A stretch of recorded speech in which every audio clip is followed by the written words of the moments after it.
దానికి తరువాత ఇయ్యబడెను. అది మధ్యవర్తి చేత దేవదూతల ద్వారా నియమింపబడెను.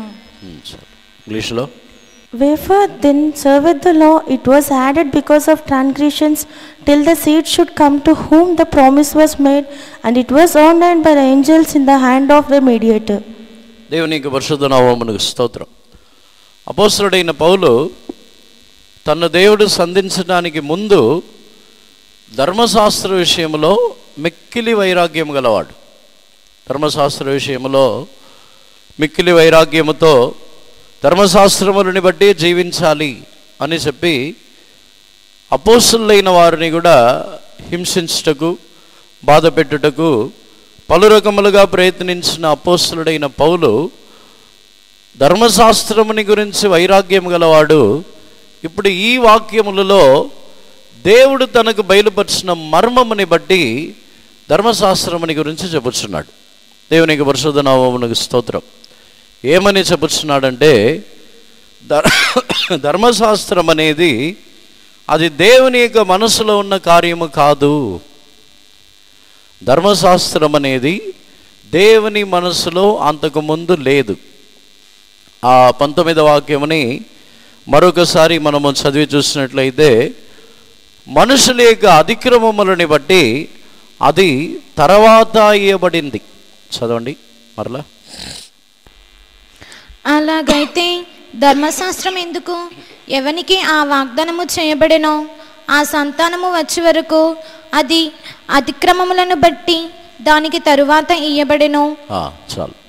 అది అతిక్రమములని బట్టి దానికి తర్వాత ఇయ్యబడెను అంటే, పౌలుకి దేవుడు ఒక మర్మముని బయలుపరిచినప్పుడు ఆ మర్మం ఏమిటంటే, ధర్మశాస్త్రమే దేవుని మనసులో లేని ఒక కార్యం. పాత నిబంధన కాలంలో సీనాయి పర్వతంలో దేవుడు మోషేకి వచ్చి ధర్మశాస్త్రం అని ఇచ్చారు. మోషేకి 10 ఆజ్ఞలు, ధర్మశాస్త్రము, ఏ విధముగా జీవించాలి, వారు ఇలా పాపము చేసినట్లయితే వారికి ఏ శిక్షణ ఇవ్వాలి అని ఒక ధర్మశాస్త్రము. అంటే ఏ విధముగా జీవించవలనని, ఇశ్రాయేల్ జనులు ఎలా జీవించాలని 10 ఆజ్ఞలతో పాటు ధర్మశాస్త్రం అంతటిని ఇచ్చి ఉన్నారు. కానీ అపోస్తలుడైన పౌలుకు దేవుడు బయలుపరిచి ఉన్నారు.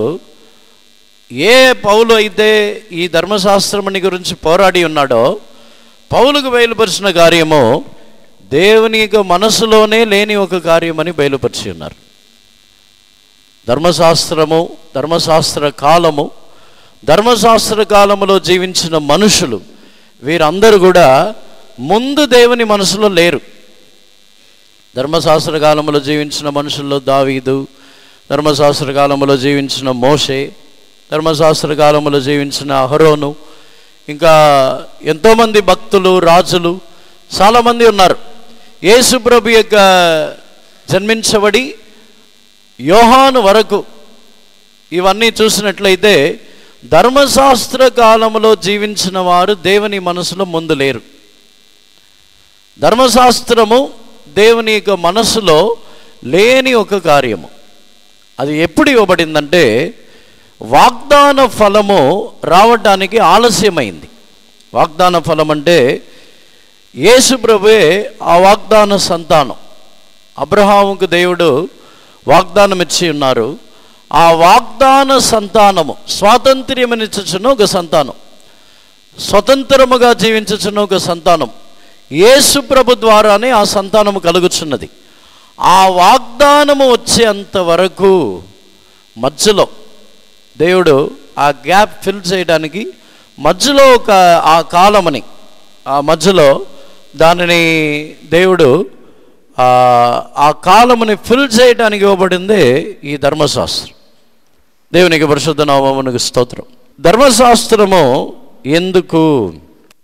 పౌలుకి దేవుడు బయలుపరిచిన కార్యమని గలతీ సంఘమునకు పౌలు చెప్పి ఉన్నాడు.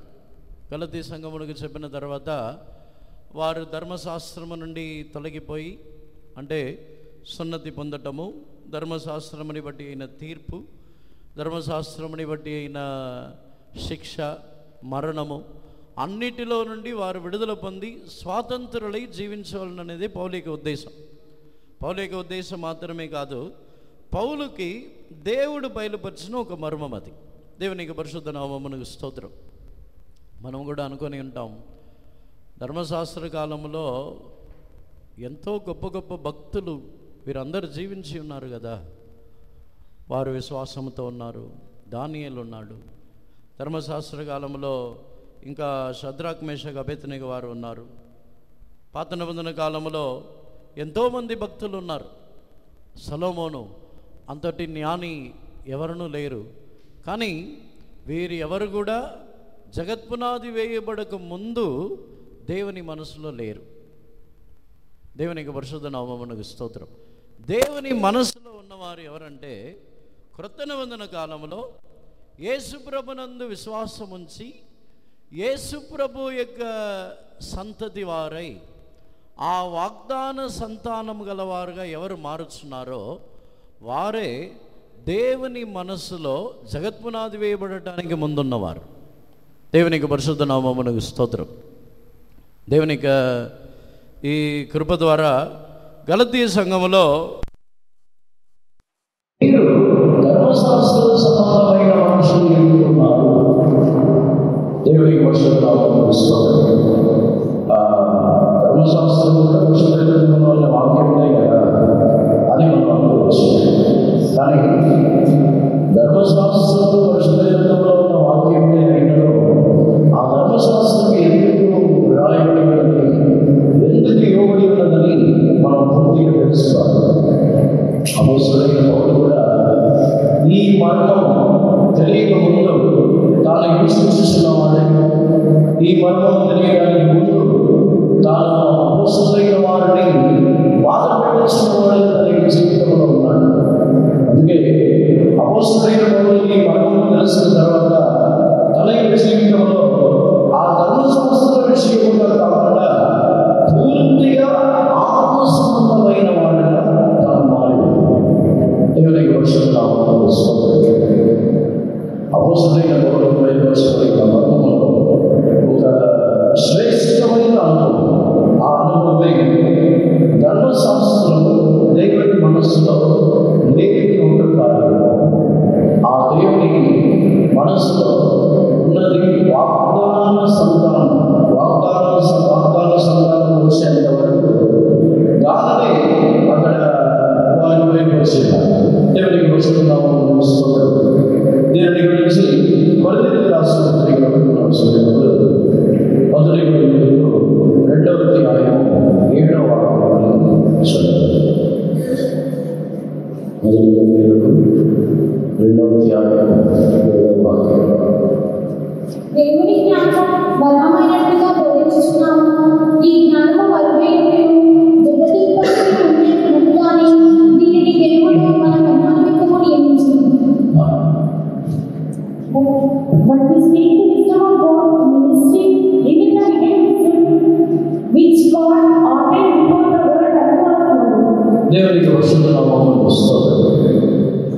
ఇక్కడ కూడా అపోస్తలుడైన పౌలు కొరింథీయులతో మాట్లాడుతున్నారు. దేవుని జ్ఞానం దాన్ని ఒక మర్మముగా మేము మాట్లాడుతున్నాము. ఈ మర్మము జగత్పునాది వేయబడడానికి ముందు దేవుని మనస్సులో దేవుని మహిమ కొరకు నిర్ణయించబడిన ఒక మర్మం. దేవుని మనస్సులో నిర్ణయించబడిన, దేవుని జగత్పునాది వేయబడడానికి ముందే నిర్ణయించబడిన ఒక మర్మం. దేవునికి పరిశుద్ధ నామమునకు స్తోత్రం. జగత్పునాది వేయబడడానికి ముందే దేవుని మనసులో ఉన్న దాని ఏమిటంటే అది ఒక వాగ్దాన సంతానం. జగత్పునాది వేయబడడానికి ముందు దేవునికి మనసులో ఉన్న కార్యం ఒక దైవభక్తి గల సంగతి. అదే దేవునికి మనసులో ఉన్న కార్యం. ఈ జ్ఞానాన్ని మేము బోధించుతున్నాము. ఏ జ్ఞానాన్ని బోధించుతున్నాడంటే ఈ మొదటి కొరింథీయుల 2వ అధ్యాయంలో మనం ధ్యానాన్ని చదువుతున్నట్లయితే మొదటి అధ్యాయంలో నుండి అపోస్తలుడైన పౌలు సిలువని గురించి మాట్లాడుతున్నారు. సిలువని గురించి గలతీయులకు మనం చదివిన ప్రకారముగా మొదటి అధ్యాయంలో నుండి సిలువని గురించి మాట్లాడుతున్నారు. సిలువని గురించి ఉపదేశము, శిలువని గురించి మాట్లాడుతుంటే ఈ మాటలు చూపిస్తున్నాడు.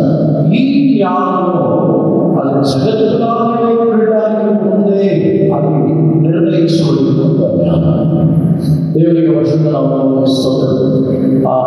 శిలువని గురించి మాట్లాడుతుంటే ఎందుకు ఈ మాటని చూస్తున్నాడంటే, దేవుని యొక్క ఉద్దేశం వచ్చి ఆదాము ద్వారా ఒక దైవభక్తిగల సంతతిని కలిసి వాగ్దాన సంతానాన్ని కలిగిస్తున్నది దేవుని ఉద్దేశం.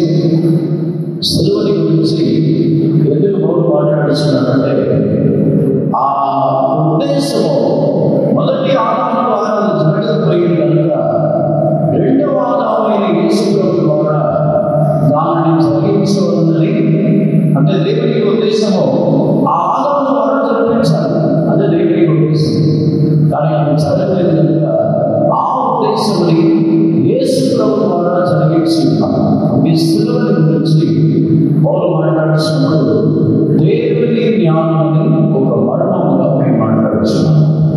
దేవుని పరిశుద్ధనామమును వస్తుంది.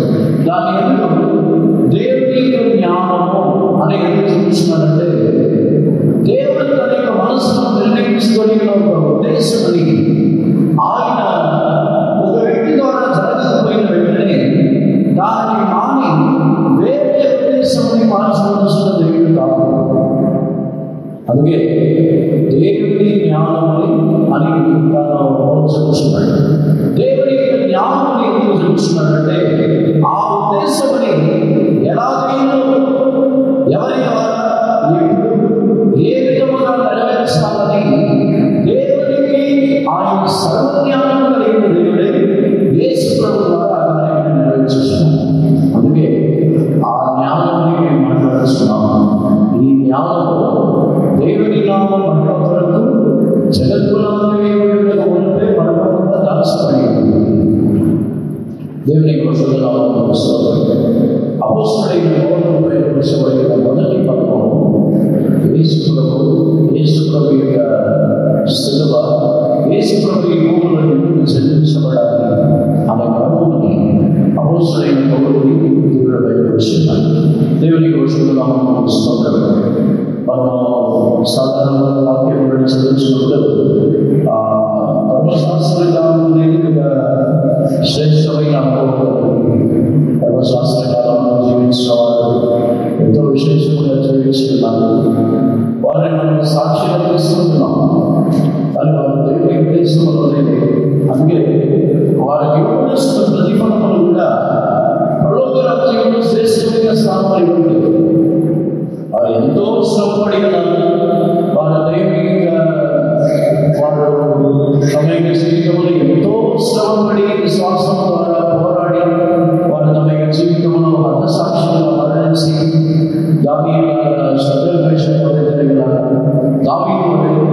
ఎంతో విశ్వాసంతో ధైర్యముగా వారి యొక్క జీవితం కనబడుస్తుంది. కానీ వారి దేవుని మనసులో లేదు కాబట్టి వారికి ఏదో ఒక స్థానం ఆకాశాన్ని దేవుని చూస్తున్నారు. దేవునికి పరిశుద్ధనామమును ఆ మర్మముని అపోస్తలుడైన పౌలు తీసుకున్న తర్వాత గలతీయులను గమనిస్తున్నాడు.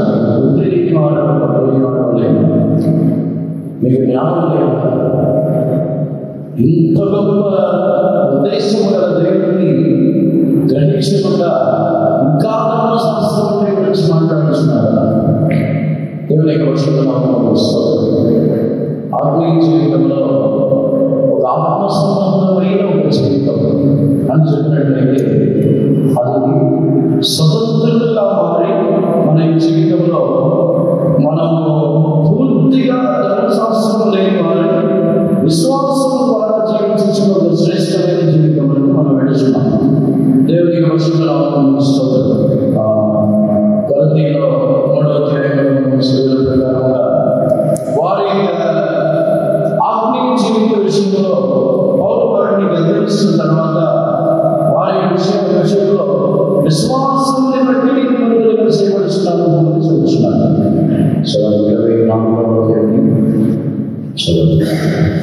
24వ కాబట్టి మనము విశ్వాసములను నీతిమంతులమని తీర్చబడినట్లు క్రీస్తునందు మనల్ని నడిపించుటకు ధర్మశాస్త్రమునకు వారసులమని కాదు. Therefore,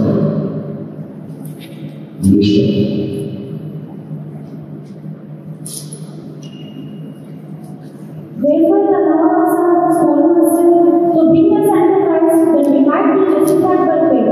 దేవునికి పరిశుద్ధ నామమున స్తోత్రం. అపోస్తలుడైన పౌలు నేర్పించబడిన మార్గంలో ధర్మశాస్త్రం అని ఏం చూపిస్తున్నాడంటే, ధర్మశాస్త్రం అనేది బాలశిక్ష కాబట్టి చిన్నతనంలో పుట్టినప్పుడు కొంచెం ఎదిగిన తర్వాత వారికి అక్షరాలు నేర్పించడానికి, వారికి ఏదో వారికి చేయడం చిన్నతనంలో నేర్పించినప్పుడు కార్యము. కానీ విశ్వాసం వచ్చిన తర్వాత వాటిలో నుండి మనం విడుదల పొందుతున్నాం. 25వ వాక్యం. అయితే విశ్వాసం వెల్లడి అయిన కనుక ఇక బాలశిక్షకుని క్రింద ఉండము. యేసుక్రీస్తునందు మీరందరూ విశ్వాసం వలన దేవుని కుమారుడై ఉన్నారు. దేవునికి పరిశుద్ధ నామమున స్తోత్రం. But after the faith is come, we are no longer under the master. For they are all the children of God by faith in Christ Jesus. దేవునికి పరిశుద్ధ నామమున స్తోత్రం. ఎప్పుడు మనము సిలువని అంటే ధర్మశాస్త్రాన్ని విడిచి సిలువని విశ్వసించున్నామో అప్పుడు ఆ వాగ్దాన సంతానం అదే ఆయన కుమారుడే ఆయన ఇంటికి మనం మారుస్తున్నాం. దేవునికి పరిశుద్ధ నామమున స్తోత్రం. విశ్వసించినప్పుడు ఆయన సంతానంగా మారి మనం దేవుని ఉద్దేశంలో ఉన్న దేవుని మనసులో ఉన్న కుమారుడుగా మనం మారుస్తున్నాం. కొరింథీయులకు రాసిన పత్రికలో మనం చూసినట్లయితే అక్కడ కూడా మనము ఆత్మసంబంధమైన మనుషులుగా, ఆత్మసంబంధమైన మనము సంతానంగా మనం మారుస్తున్నాం. చూడండి 14వ వాక్యం. ప్రకృతి సంబంధమైన మనుషులు దేవుని ఆత్మ విషయములను అంగీకరింపడు. అవి అతనికి వ్యతిరేకంగా ఉన్నవి. అవి ఆత్మానుభవం చేతని వివేచింపని కనుక అతడు వాటిని గ్రహించగలడు. ప్రభువు మనస్సును ఎరిగి ఆయనకు బోధింపగలవాడు. మనమైతే క్రీస్తు మనస్సు కలిగిన వారము. But the natural man receiveth not the things of the Spirit of God, but they are foolishness unto him. Neither can he know them because they are spiritual discerned. For who can know the mind of the Lord, but he came instead him, but we have the mind of Christ. దేవునికి పరిశుద్ధ నామమున స్తోత్రం. గలతీయులకు చూసినప్పుడు సిలువని గురించిన ఉపదేశమును వినినప్పుడు దేవుని పిల్లలుగా మారుస్తున్నారు. దేవుని మనస్సులో ఉన్న వాగ్దాన సంతానంగా మారుస్తున్నారు అని చెప్తున్నాడు. ఇక్కడ ఉన్న సిలువని గురించే ఈ కొరింథీయులకు రాయిస్తున్నాడు. సిలువని గురించిన ఆ ఉపదేశముని, సిలువని గురించిన సత్యాన్ని చూపించినప్పుడు మరలా చూస్తున్నాడు, మీకు క్రీస్తు మనస్సు కలిగిన దేవుని పరిశుద్ధ నామమున స్తోత్రం. ప్రకృతి సంబంధమైన మనిషి దీనిని గ్రహించలేదు. దేవునికి పరిశుద్ధ నామమున స్తోత్రం. అపోస్తలుడైన పౌలు పరిశుద్ధుడైన మొదటి పనులనే మనము ధర్మశాస్త్రమును కట్టిన వారమైతే క్రీస్తు సంబంధులై, క్రీస్తు కుమారులై, క్రీస్తు పిల్లలుగా మారలేదు. మేము క్రీస్తు మనస్సు కలిగి ఉన్నాము అని చెప్తున్నాను. దేవునికి పరిశుద్ధ నామమున స్తోత్రం.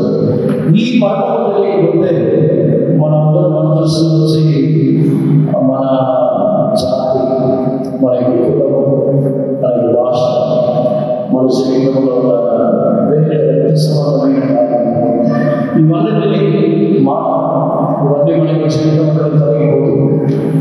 దేవుని ఎన్నుకోవద్దు. అవసరమైన భౌతిక జీవితంలో తాను దేవుని యూదులు ఎందుకు ఆ కార్యమైన వారిని రాయిస్తుందంటే వారిలో ఉన్న గర్వం ఏంటంటే వారి యొక్క రక్తం యూదులే రక్తము, మేము యాకోబు కుమారుడికి సంతతి వారము అని వారి దానిని గురించి గర్వించుతున్నారు.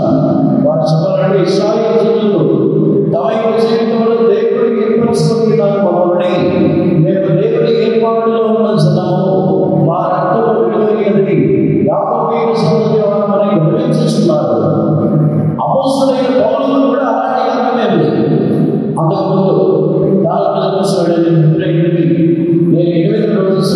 చెందిన వాడిని, నేను ఇటువంటి ధర్మశాస్త్రమైనటువంటి నేరపడని వాడిని అన్నీ చూపిస్తున్నాడు. కానీ అన్నీ చెప్పిన తర్వాత నాకు బయలుపరుస్తున్న కార్యములు కొరకు నేను వీటన్నిటిని పెద్ద గొప్పగా ఇచ్చేసాను. దేవునికి వస్తుంది. దేవుని యొక్క మనస్సులో ఉన్న మరణము ఒక వ్యక్తి జీవితంలో బయలుపరుచుకున్న తర్వాత ఈ భూసంబంధమైన కార్యములు, భూసంబంధమైన ధరించిన కార్యములు, భూసంబంధమైన రక్త సంబంధము, భూసంబంధమైన జాతులు, భూసంబంధమైన వేరే కులము, భాష, ఏదైనా సరే అవన్నీ కూడా దేవుని మనస్సులో ఏమున్నదో గ్రహించినట్లయితే, లేకపోతే దేవుని మనస్సులో ఉన్న మరణాన్ని గ్రహించినట్లయితే వారి యొక్క జీవితంలో అన్ని కూడా పెద్ద గొప్పగా చూపిస్తారు.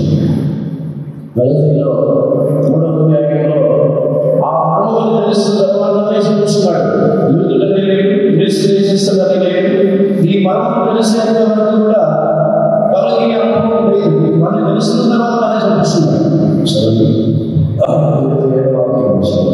క్రీస్తులోనికి బాప్తిస్మము పొందిన మీరందరూ క్రీస్తును ధరించుకొని ఉన్నారు. ఇందులో యూదుడని, గ్రీసు దేశస్థుడని లేదు, దాసుడని, స్వతంత్రుడని లేదు, పురుషుడని, స్త్రీ అని లేదు. యేసుక్రీస్తునందు మీరందరూ ఏకంగా ఉన్నారు. For as many of you as have been baptized into Christ have put on Christ. There is neither Jew nor Greek, there is neither bond nor free, there is neither male nor female, for all shall one in Christ Jesus. దేవుని వస్తుంది. అవసరమైన వాడు తనకి మనుమని దేవుడు బయలుపరిచిన తర్వాత చూపిస్తున్నాడు. యూదుడని లేదు, Greece దేశస్తుడని లేదు, దాసుడని లేదు, స్వతంత్రుడని లేదు, ఏ మాత్రము స్త్రీ లేదు, పురుషుడని లేదు, క్రీస్తులో అందరూ ఏకమై ఉన్నారు. దేవుని పరిశుద్ధనామమున వస్తుంది. అపోస్తలుడైన పౌలు జీవితంలో అనేక మర్మాలు బయలుపరచబడింది. అందులో బయలుపరచబడి ఉన్న మొదటి కార్యము యేసు ప్రభువుని గురించి, అదే క్రీస్తుని గురించిన మర్మం. క్రీస్తుని ఎందుకు బయలుపరచబడాలి, ఆయన ఎందుకు మరణించాలి, ఆయన క్రీస్తుని ఇవ్వడాలి, దానికి ముఖ్యమైన ఉద్దేశము ఆ మరణం ఏంటంటే ఆయన వాగ్దాన సంతానాన్ని కలిగించాలి. దాన్ని పౌలు దేవుడు బయలుపరిచాడు. వాగ్దాన సంతానముగా అందరినీ మార్చాలి. దేవునికి పరిశుద్ధనామమున వస్తుంది. ఇప్పుడు వాగ్దాన సంతానముగా ఒక వ్యక్తిని మార్చాలంటే సాధారణంగా ఆదాము ద్వారా దేవుడు వాగ్దాన సంతానం అబ్రహాము ద్వారా, అబ్రహాముకు దేవుడు ఇచ్చిన వాగ్దాన సంతానం ఇచ్చిన వాగ్దానం, ఆదాము ద్వారా దేవుడు ఎలా సంతానాన్ని కలిగించాలని ఉన్నారంటే స్త్రీ పురుషుల ద్వారా కాకుండా యేసు ప్రభువు ఉత్తమంగా జన్మించుకొని ఉన్నాడు. కన్యక ద్వారా, కన్యక గర్భంలో యేసు ప్రభువు ఎలా జన్మించుకొని ఉన్నారో అదే విధంగా జన్మింపచేసి ఒక వాగ్దాన సంతానాన్ని కలిగించి ఉన్నది దేవుని ఉద్దేశం. అపోస్తలుడైన పౌలుకి ఆ కార్యము బయలుపరిచాడు. యేసు ప్రభువు బయలుపరిచాడు. యేసు ప్రభువు గురించి ఆ కార్యము బయలుపరిచిన తర్వాత అపోస్తలుడైన పౌలు జీవితంలో వ్యత్యాసములన్నీ కలిగాయి. పూర్తిగా యూదులు, గ్రీసు దేశస్థులు అనే వ్యత్యాసములు అన్నీ తన జీవితంలో కలిగింది. ఒకవేళ మనకి జీవితంలో ఇటువంటి వ్యత్యాసములు ఉన్నట్లయితే మనకి ఈ మరణం బయలుపరచాలి. దేవునికి పరిశుద్ధనామమున వస్తుంది. ఏదో సాధారణంగా వాక్యం వినడం ద్వారా ఆమె అందరూ క్రైస్తవులైన మనము, ఇలా క్రైస్తవులైన మనము, ఇలా జాతి, కులము, ఇటువంటి భేద మనసు, భాష, ఇటువంటి ఏ వ్యత్యాసములను చూడకూడదు అని వాక్యం వినడం ద్వారా ఏదో అనుభవిస్తున్నాము. కానీ దేవుని మనస్సులో జగద్గుణాలు వేయబడడానికి ముందే దేవుని మనసులో దేవునికి పరిశుద్ధనామమున వస్తుంది. ఆ మర్మముని గ్రహించినట్లయితే ఎంత సమాధికమైన చేసిన గర్వము మన జీవితంలో ఉండదు. అది తొలగిపోవచ్చు. అది పూర్తిగా మన జీవితంలో నుండి తీసుకెళ్ళవచ్చు. దేవుని కోసం ఈ శిలువని గురించిన మర్మము, శిలువని గురించిన మర్మముల గురించి ఇంకనూ వివరంగా దానిని ధ్యానం చేసినట్లయితే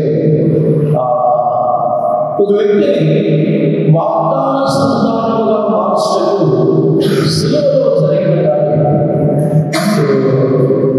మనలో ప్రవహించిన రక్తమంతా మనలో ప్రవేశించిన రక్తం వచ్చి చెప్పాలంటే మనం అనుకుంటాం ఈ జాతికి చెందిన వారు, మా నాన్న, ఇంకా ఎక్స్ప్లెనేషన్ చెప్తాం. క్లుప్తంగా చెప్పాలంటే మనలో ప్రవేశిస్తున్న రక్తం అంతా ఇంకా ఆత్మీయ. ఇప్పుడు ఆ ఆత్మీయ రక్తం ద్వారా మనం జీవితకాలం అంతా కూడా ఎప్పుడైనా సరే మనం ఆయన సంతతి వారుగానే ఉంటాం, ఆత్మ సంతతి వారుగానే ఉంటాం. శిలువలో యేసు ప్రభు ద్వారా జరిగిన కార్యం ఏంటంటే, ఇప్పుడు మనమందరం కూడా మన శరీరంలోని రక్తం తీసుకెళ్ళి భూమిలో జన్మించబడిన మనుషులందరికీ రక్తం తీసుకెళ్ళగలిగే ఉంటారు. కానీ ఆ కార్యం యేసు ప్రభు ద్వారా జరిగించిన విధము మనుషులందరి యొక్క పాపం, భూమిలో జన్మించబడిన ప్రతి మనుషుల యొక్క పాపమని, ప్రతి మనుషుని గురించి తన మీద తాను భావించి తన శరీరంలో ఉన్న పూర్తిగా ప్రతి చుక్క రక్తముని రక్తమంతటిని ఆయన తీసుకుంటారు. యేసు ప్రభువు శరీరంలో ఒక్క చుక్క రక్తములో నీరును ప్రవేశించినదని మన వాక్యంలో సూచిస్తుంది. అది ఆయనలో ఆయన రక్తం మాత్రమే కాదు, ఎందుకు యేసు ప్రభువుకి తన రక్తమంతటిని కాల్చేయాలంటే మన రక్తం తీసేయాలి. మన రక్తం మారాలి. ఆదామిక రక్తం మారి వాగ్దాన సంతానముగా మార్చబడాలంటే ఈ రక్తం అంతా తీసివేయబడాలి. మనం మన రక్త సంబంధికుల గురించిన అనుభవమే లేకుండా మన శరీరంలో ఉన్న రక్తం అంతా తీసివేయబడితే నేను ఈ రక్తం అని చెప్పాను.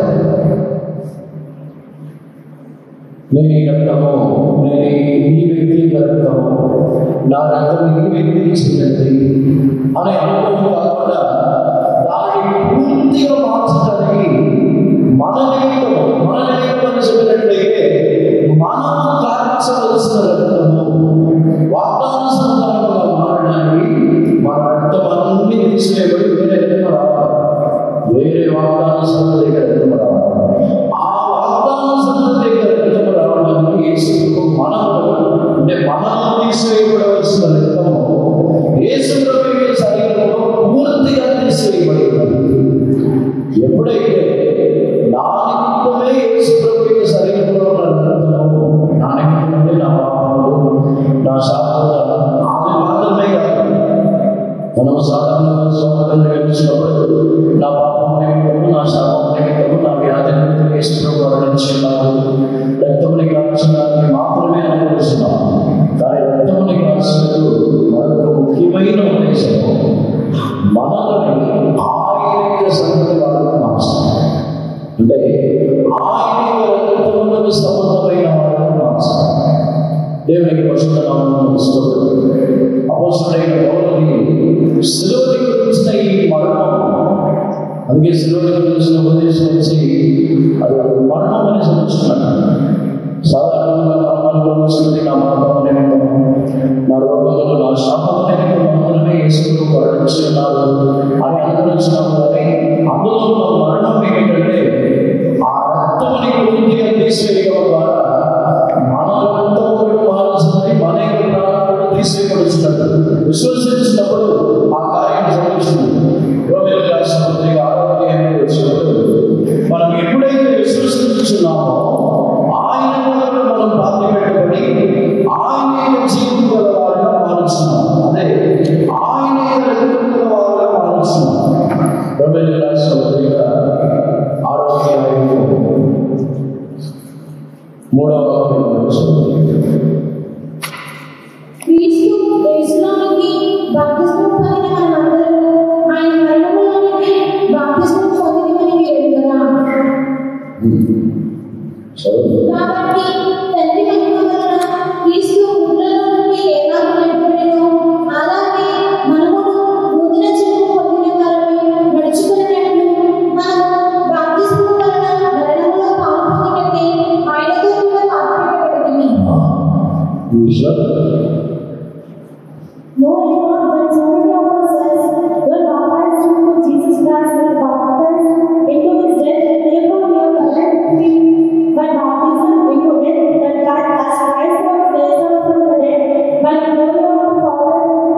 యేసు ప్రభులో తాను మరణించినప్పుడు రక్తం అంతా కారిపోయింది, శరీరంలో రక్తమే లేదు.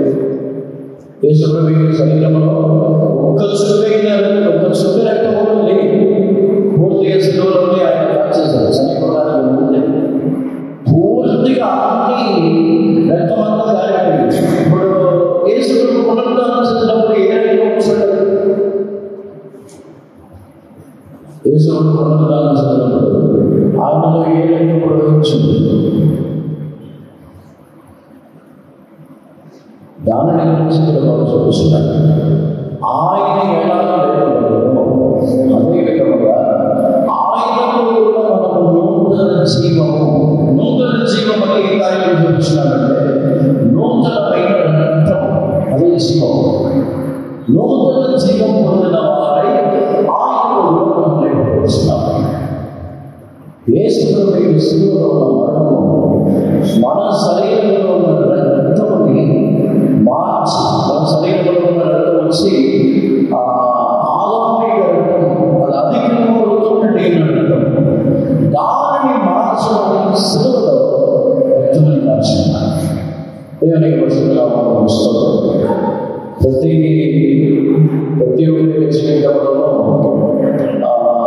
సైంటిఫిక్గా వైద్య శాస్త్రం ప్రకారంగా పిల్లలు జన్మించినప్పుడు వారి యొక్క స్వభావమే వచ్చింది, ఆ జన్మ స్వభావం వస్తుంది. వారి ఆ DNA స్ట్రక్చర్, వాళ్ళ DNA స్ట్రక్చర్ అదే విధంగానే ఉంటుంది. ఆ DNA స్ట్రక్చర్ ప్రకారంగానే పిల్లలు కూడా అదే స్వభావం కలవాలి, అదే విధమైన అలవాట్లు, అదే విధమైన మాటలు, అదే స్టైల్లో, అదే విధంగా వాళ్ళకి స్ట్రక్చర్. ఇప్పుడు యేసు ప్రభు ద్వారా జరుగుతున్న కార్యం ఏంటంటే, ఎప్పుడైతే యేసు ప్రభుని వారు విశ్వసించుతున్నారో వారి యొక్క జన్మ స్వభావం మార్చబడుతున్నారు. ఆ జన్మ స్వభావం మారాలంటే జరిగే ఏంటంటే, ఒక వ్యక్తిలో ఉన్న జన్మ స్వభావం మారాలంటే ఏం జరగదు. పుట్టినప్పటి నుంచి తల్లిదండ్రుల దగ్గర నుంచి వారి రక్తం కంటిన్యూగా రసానికి వస్తారండి. అవి మారాలంటే DNA స్ట్రక్చర్ మారాలి. DNA స్ట్రక్చర్ మారాలంటే యేసు ప్రభు యొక్క నూతన జీవం, అంటే యేసు ప్రభు యొక్క పాత రక్తం కూడా కాదు, యేసు ప్రభు యొక్క పాత రక్తం ద్వారా మనకి జీవితం మార్చబడడం కాదు. యేసు ప్రభు యొక్క నూతన జీవం, యేసు ప్రభు యొక్క పునరుద్ధానంలో ఒక నూతనమైన రక్తం ప్రవహించింది. దేవునికి పరిశుద్ధనామమున స్తోత్రం. యేసు ప్రభు తన యొక్క ప్రస్తుతాన్ని ఆశ్రయించినప్పుడు ఇది నా రక్తం అని చెప్పట్లేదు. అక్కడ మనం ప్రభు మనల్ని ఆశ్రయించినప్పుడంతా యేసు ప్రభు యొక్క పాత రక్తం అని అంటున్నాం. కానీ అక్కడ యేసు ప్రభు చెప్తున్నప్పుడు ఇది నా రక్తం అనే కొత్త నిబంధన అంటున్నాడు. యేసు తాను ప్రభువులను చూసినప్పుడంతా ఇలాగే చెప్తున్నారు, ఇది నా రక్తం అనే కొత్త నిబంధన.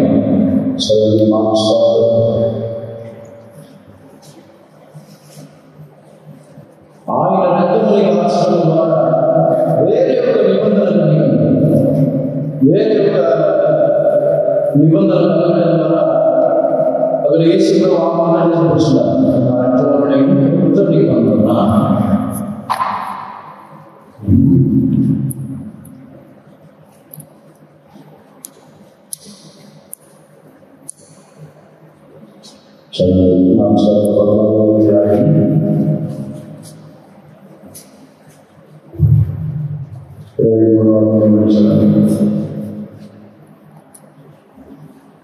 పిమ్మట ఆయన గిన్నె పట్టుకొని కృతజ్ఞతాస్తుతులు చెల్లించి దాన్ని వారికి ఇచ్చెను. వారందరూ దాని నుండి త్రాగిరి. అప్పుడు ఆయన, ఇది నిబంధన విషయమై అనేకులకు చింపబడిన నా రక్తము, నేను తిరిగి రాజులో ద్రాక్షరసము ప్రత్యేకంగా త్రాగుతున్న వరకు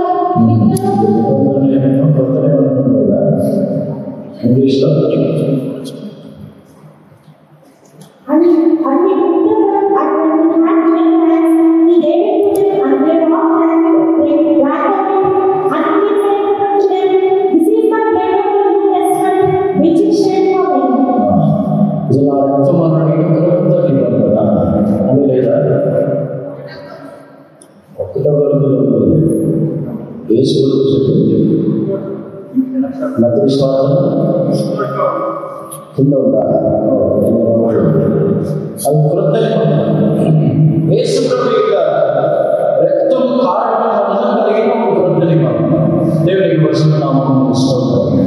అపొస్తలుడైన పౌలుకి ఈ మార్గంలో తెలియపరుస్తున్నారు. అందుకే కొరింథీయులకు రాసినప్పుడు ఆమె చెప్పినప్పుడు రాసినప్పుడు ప్రభువు నాకు అప్పగించిన వాడిని చదివి 11వ అధ్యాయంలో ఆయన నాకు అప్పగించిన దానిని ప్రభు వలన పొందితిని, నేను వ్యతిరేకించిన ప్రభు వలన పొందితిని. 23వ నేను మీకు అప్పగించిన దానిని ప్రభువు వలన పొందితిని, ప్రభువైన యేసు అదే అవసరం English For I have received of the Lord that which also I delivered unto you, that the Lord Jesus, the same night in which he was betrayed, నేను మీకు అప్పగించిన దానిని ప్రభువు వలన పొందితిని. అదే మర్మం. దేవుడు తనకు బయలుపరచబడిన ఆ మర్మాన్ని పౌలు సంఘంలో చూస్తున్నాడు. దేవునికి పరిశుద్ధ నామమున స్తోత్రం. సిలువను గురించిన మర్మంలో ఒక మర్మము యేసు ప్రభు యొక్క రక్తం. యేసు ప్రభు యొక్క రక్తం వచ్చి ఆయన రక్తము భూమిలో కాల్చబడినము, పరిశుద్ధమైన రక్తముగా కాల్చబడినము. ఆయన తన పరిశుద్ధంగా కాపాడాలని ఉన్నాడు. వేరే ఇప్పుడు మన యొక్క స్వభావములు, మన యొక్క పాపములు, మన యొక్క అక్రమములు అన్నింటినీ యేసుడు తన మీద మోసుకున్నప్పుడు ఆయన రక్తము దానిని పూర్తిగా మార్చి, పూర్తిగా రక్తాన్ని కాల్చేసి ఆ పాపం వలన కలిగిన రక్తం, మన యొక్క పాపములు, మన యొక్క అక్రమములు, మన యొక్క అతిక్రమములు అన్నింటి వలన కలిగిన రక్తాన్ని పూర్తిగా కాల్చేసింది. పూర్తిగా కాల్చిన తర్వాత ఆ నూతన జీవం కలగాలని చేశాడు. దేవునికి పరిశుద్ధ నామమున స్తోత్రం. ఇది సిలువలో ఒక మార్గం. దేవునికి పరిశుద్ధ నామమున స్తోత్రం. ఇది మొదటి అధ్యాయంలో వచ్చినట్లయితే సిలువని గురించిన దాని గురించి అన్నమాట రాయించిన 17వ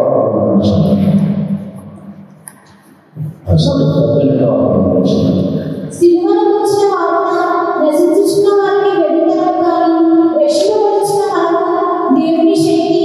ఇందు విషయమై జ్ఞానుల జ్ఞానమును నాశనము చేయును, వివేకుల వివేకమును శూన్యపరచును అని వ్రాయబడి ఉన్నది. జ్ఞాని ఏమయ్యను, శాస్త్రి ఏమయ్యను, నీ లోకము తర్కవాది ఏమయ్యను, నీ లోక జ్ఞానమును దేవుడు వెలితముగా చేసి ఉన్నాడు కదా. దేవుడి జ్ఞానానుసారముగా లోకము తన జ్ఞానము చేత దేవుడిని ఎన్నుకున్నదిన సువార్త ప్రకటనలో వెలితనము చేత నమ్మువారిని రక్షించుట దేవుని దయాపూర్వక సంకల్పమాయెను. for the preaching of the gospel to them that perish foolishness, but unto us which are saved. For after that is the wisdom of God, the word by wisdom, knew not God, but pleased God by the foolishness of preaching to save them that believe. దేవునికి పరిశుద్ధ నామమున స్తోత్రం. దేవుని సిలువని గురించిన మర్మములో ఒకటి యేసు ప్రభు యొక్క రక్తం గురించిన మర్మము. రెండవది ఆ సిలువ వచ్చి వెలితనముగా కనబడుతుంది. మనుషుల జీవితంలో మనుషులు చూసినట్లయితే ఒక వ్యక్తి వరకు మనం వ్యక్తి చనిపోతే దాని ఎందుకు చనిపోవాలి, అది వెలితనముగా కనబడవచ్చు. కానీ వాటిని విశ్వసించినప్పుడు, వారిని రక్షించినప్పుడు స్వార్థంగా ఆ యొక్క సిలువ వారి జీవితంలో మార్చుకుంది. దేవుడికి పరిశుద్ధ నామమును స్తుతిస్తున్నాం. ఈ సెలవులో ఉన్న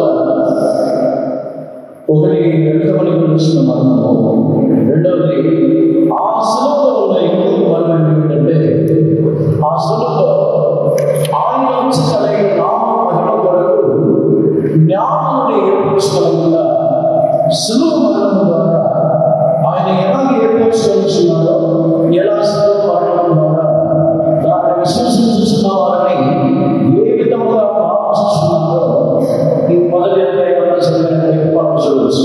దేవునికి ఏ శరీరం గర్వసింపులా ఉండటంలో ఆయన ఏమీ చేస్తున్నాడు. 29వ వాక్యం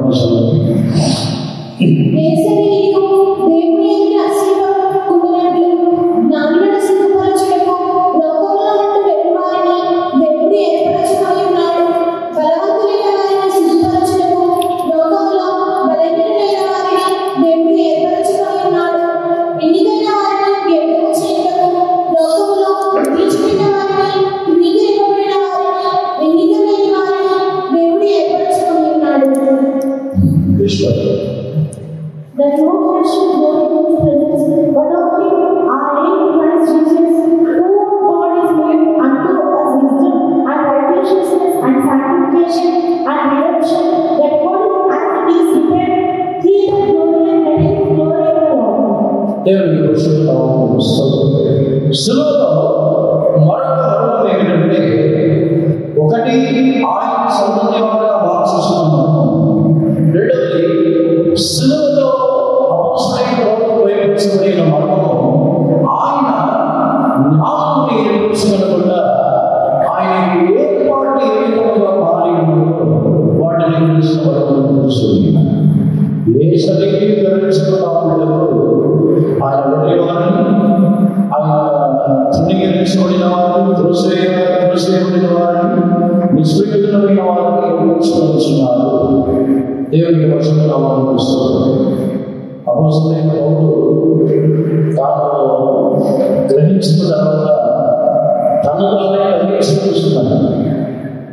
అపోస్తలుడైన పౌలు అనుకున్నాడు, తానే జ్ఞానం, తానే తానే మిక్కిలి తెలివైన వాడు, తనకు అన్నీ తెలుసు, ధర్మశాస్త్ర విషయంలో ఏ విషయంలో నాకు అన్ని అనుభవాలు ఉన్నాయి అని తానే అనుకుని ఉన్నాడు.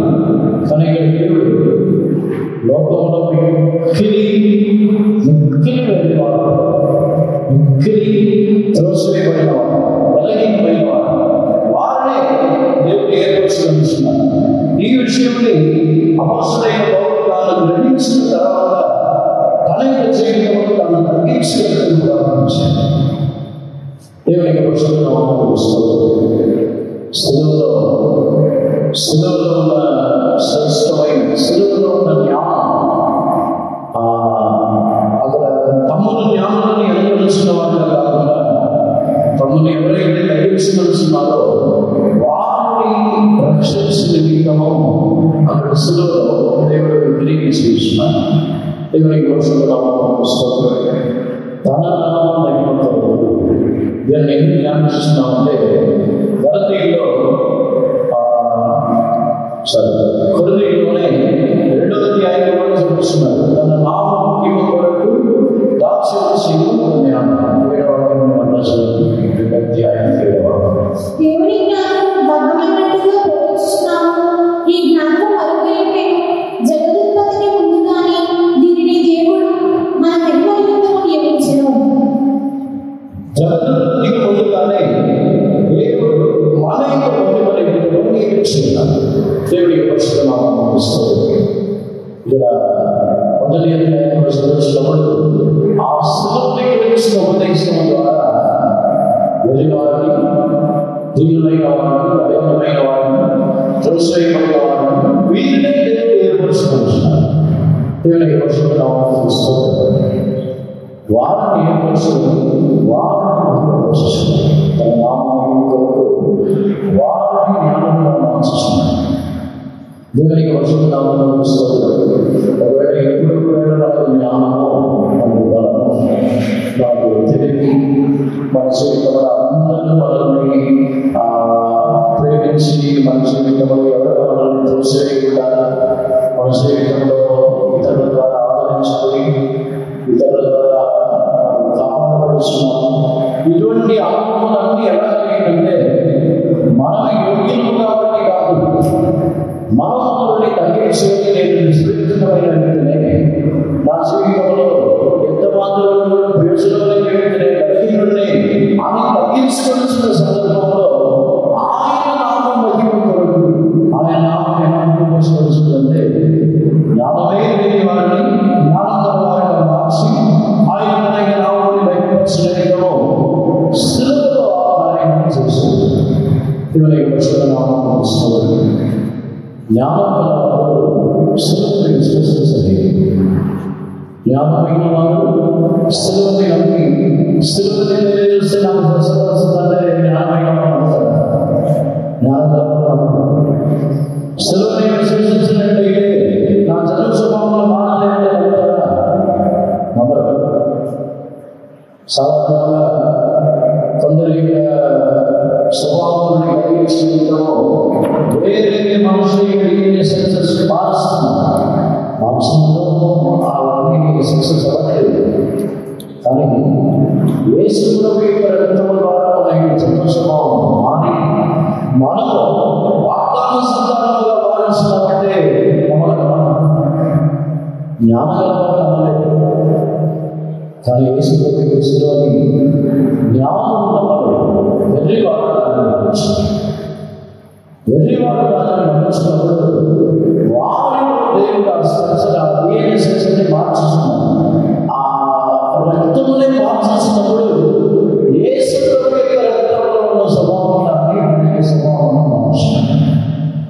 నేను ఎలా చేసుకున్నాను, నా జీవితం ఎలా చేసుకున్నాను, నేను యేసు ప్రభు యొక్క స్వభావం కలిగిన వ్యక్తిగా ఎలా మారుతాను, ఇవన్నీ జరిగే కాదు అని లాజికంగా వచ్చి నేను సాధారణమైన మనుషులే కదా అని అనుకుంటాను. కానీ యేసు ప్రభు యొక్క సిలువను విశ్వసించినప్పుడు యేసు ప్రభు యొక్క రక్తం ద్వారా అది పూర్తిగా మార్చుకోవచ్చు. అదే అక్కడ అపోస్తలుడైన పౌలు బయలుదేరిన మొదటి దేవునికి వాగ్దాన సంతానము యేసు ప్రభు ద్వారా ఎలా లభించింది. నేను ఇంతవరకు ధర్మశాస్త్ర విషయంలో గర్వించి ధర్మశాస్త్రముని బట్టి నేను ఎంతో వైరాగ్యంగా ఉండి ధర్మశాస్త్రముని బట్టి వైరాగ్యంగా ఉండిన వెంటనే అపోస్తలుడైన పౌలు తానే మనుషుడు ధర్మశాస్త్రముని బట్టి జీవించిన వెంటనే తనలాంటి వారు ఎవరు లేరు, ధర్మశాస్త్రముని బట్టి జీవించిన వెంటనే ప్రమాణముని బట్టి ఉన్న వెంటనే ఇతరులందరినీ హీనముగా తక్కువగా హెచ్చిస్తున్నారు. ఇతరులందరినీ తాను ఏదో హీనమైన వారిగా తక్కువ హెచ్చిస్తున్నారు. అప్పుడే దేవుడు ఆదాయాన్ని బయటపరుస్తున్నాడు. ధర్మశాస్త్రాన్ని బట్టి దేవుని మనసులోనే కూడా ధర్మశాస్త్రాన్ని బట్టి నీకు ధర్మశాస్త్రాన్ని బట్టి పరిశుద్ధులే, ప్రమాణాన్ని బట్టి పరిశుద్ధులే, ప్రమాణాన్ని బట్టి నేను అన్ని కట్టడలు అన్ని ప్రమాణాన్ని బట్టి పరిశుద్ధులే అని మనం అనుకున్నట్లయితే మనం దేవుని బయట ఉండలేదు. అదే అవసరమైన దేవుని మనసులో ఉన్నవారు, దేవుని మనసులో ఉన్న వాగ్దాన సంతానాలు అనే విషయంలో అపోస్తలుడైన పౌలుకి ఆ మరణం బయటపరచబడిన తర్వాతనే అపోస్తలుడైన పౌలు జీవితం ఇంకా శ్రేష్టంగా తాను ఈ విషయంలో ఎంత బాధపరుస్తున్నాడు. ఇంకా నాకు ధర్మశాస్త్రం బాగేది కాబట్టి నేను మరణం బాధపడి నా శరీరం మరణమైన శరీరం ఇంటి మరణమైన శరీరంలో నుండి నన్ను ఎవరు విడిపించగలరు అని చూస్తున్నాడు. ఏదైతే పూర్తిగా ఇంటి చూపించలేదు తానే చూస్తున్నాడు. మరణమైన శరీరం అంతకుముందంతా ధర్మశాస్త్రాన్ని బట్టి జీవించినట్టున్నా తన జీవితంలో తాను అతిశయపడి తనబట్టి వస్తుంది ఎవరు లేని ఉన్నాడు. ఒకవేళ పెద్దలు కాబట్టి ఇప్పుడు మనం జీవించిన నేను ప్రమాదాన్ని బట్టి ఉన్నాను, కట్టడల్ని బట్టి ఉన్నాను,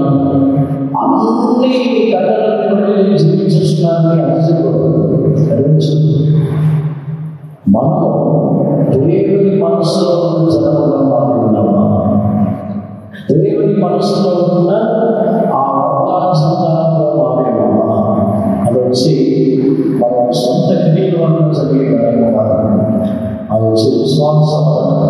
యేసుప్రభు యొక్క శిలువని గురించి విశ్వాసం ద్వారా గమనించుకోవాలి. యేసుప్రభు యొక్క శిలువని గురించి విశ్వాసం అంటే మన పాపముల నిమిత్తము, శాపముల నిమిత్తము, వ్యాధి నిమిత్తము మరణించిన విశ్వాసం మాత్రమే కాదు. ఆ విశ్వాసము మన యొక్క రక్తముని పూర్తిగా మార్చి నూతన జీవముల వల్ల మార్చుతున్నది విశ్వాసం. ఆ విశ్వాసం వలననే మన యొక్క జీవితంలో మనం ఆయన సంతతి గల వారుగా మార్చున్నాం. అప్పుడే మనం ఆత్మీయమైన జీవితంగా మార్చున్నాం. ఆత్మీయమైన వారు ఆత్మీయ జీవితము అనుసరినట్లయితే మన యొక్క జీవితంలో ఏదో కొంచెం స్తోత్రం చదివి ప్రార్థన చేసి భక్తిగా ఉన్నందుకు మాత్రం ఆత్మీయ జీవితం చేసినట్టు కాదు.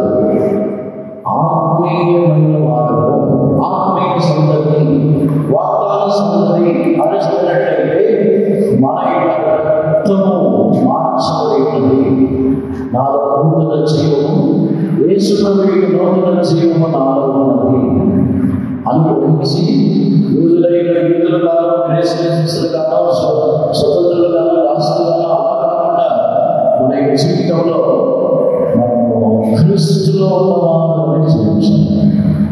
అదే అపోస్తలుడైన పౌలు యొక్క మొదటి ధర్మశాస్త్రం గురించి, క్రీస్తు గురించి తనకు ఉపయోగించాలి.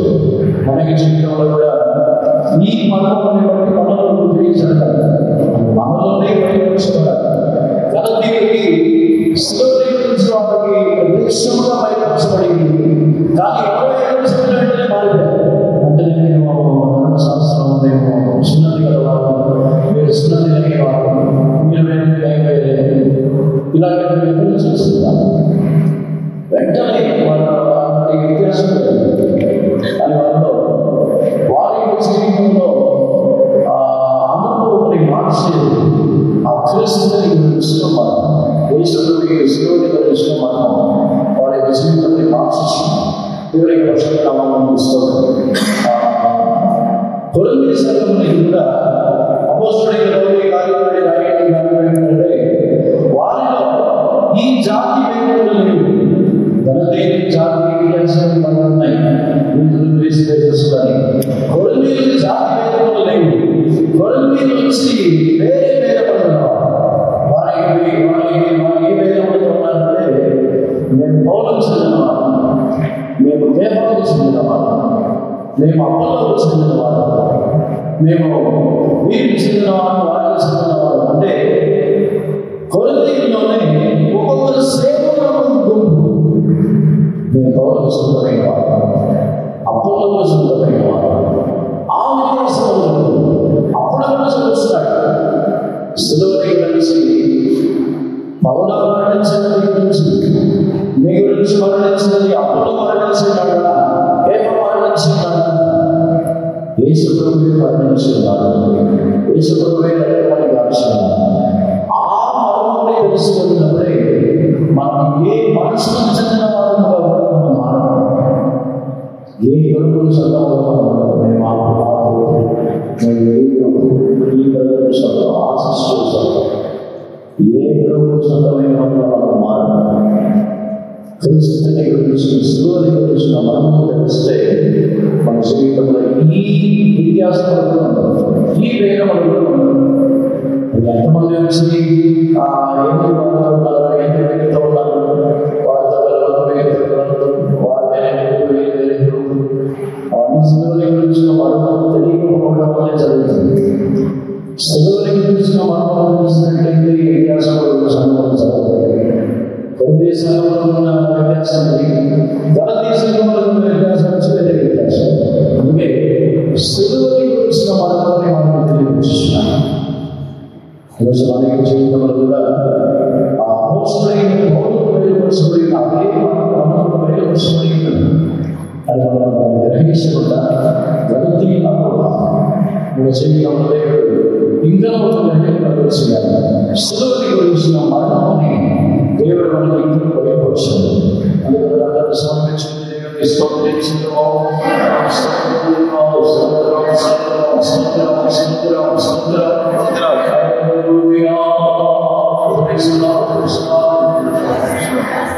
దేవుడు